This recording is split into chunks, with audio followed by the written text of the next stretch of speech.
আপনি হয়তো শুরু করবেন বলে বলে অনেক সময় নষ্ট করেছেন। আজই হোক আপনার শুরুর প্রথম দিন। আপনার ফেসবুক পেজ অথবা ওয়েবসাইটে কিছু কাজ অসমাপ্ত রয়েছে। ল্যাপটপটি এখনই ওপেন করুন এবং গুছিয়ে ফেলুন অসমাপ্ত কাজগুলি। এরপরে একটি টাস্ক লিস্ট করে ফেলুন। কোন কাজের পরে কোন কাজটি করবেন, আপনার পদক্ষেপগুলো কি কি হবে সেটার একটা টাস্ক লিস্ট তৈরি করে ফেলুন। যেমন সেলস প্ল্যাটফর্ম রেডি করা, মার্কেট রিসার্চ করা, আপনাকে মার্কেট সম্পর্কে ধারণা থাকতে হবে। কি কি প্রোডাক্ট সেল করবেন সে বিষয়টি নির্ধারণ করা, স্টাইল বা ডিজাইন সিলেক্ট করা। মনে রাখবেন, আপনি ডিজাইনে যত নতুনত্ব আনতে পারবেন আপনার প্রোডাক্ট সবচেয়ে বেশি সেল হওয়ার সম্ভাবনা রয়েছে। তবে অবশ্যই একটা জিনিস মাথায় রাখবেন, কোয়ালিটি। কারণ রিপিট কাস্টমার পেতে হলে আপনাকে অবশ্যই কোয়ালিটি মেনটেন করতে হবে।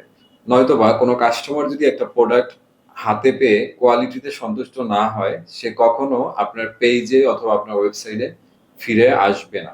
আপনার অ্যাড যদি তার সামনেও যায়, আপনাকে ইগনোর করবে।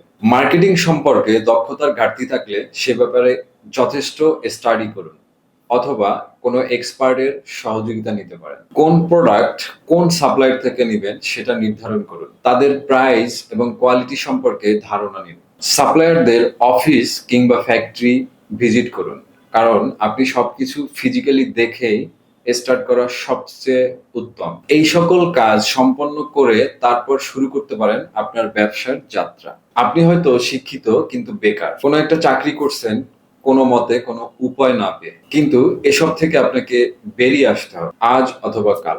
স্বাধীন লাইফ কে না চায়? যত তাড়াতাড়ি পদক্ষেপ নেবেন ততই ভালো, কারণ আজকে যে কাজ আপনি পারবেন হয়তোবা সময়ের ব্যবধানে ২ বছর পর আপনাকে দ্বারা সেটা আর সম্ভব না। তাই আজই পদক্ষেপ নিন, জেগে উঠুন এবং সময়ের সঠিক ব্যবহার করুন। ও হ্যাঁ, একটা জিনিস মনে রাখবেন, পরিশ্রমের বিকল্প নাই। অতএব আপনার নিজের ব্যবসা হলেও প্রথম দিকে আপনাকে যথেষ্ট পরিশ্রম করতে হবে, তাহলেই ব্যবসার সাকসেস এর দেখা আপনি হয়তোবা পেতে পারেন। কিন্তু প্রথমেই যদি আপনি বিলাসী জীবনযাপন শুরু করেন, তাহলে আপনার ব্যবসা দাঁড়াবে না, এটা নিশ্চিত। অতএব যথেষ্ট পরিশ্রম করে একটা ব্যবসার সফলতা আপনি নিয়ে এসে দেন হচ্ছে আপনি রিল্যাক্স করেন অথবা বিলাসী জীবনযাপন করেন। ধন্যবাদ।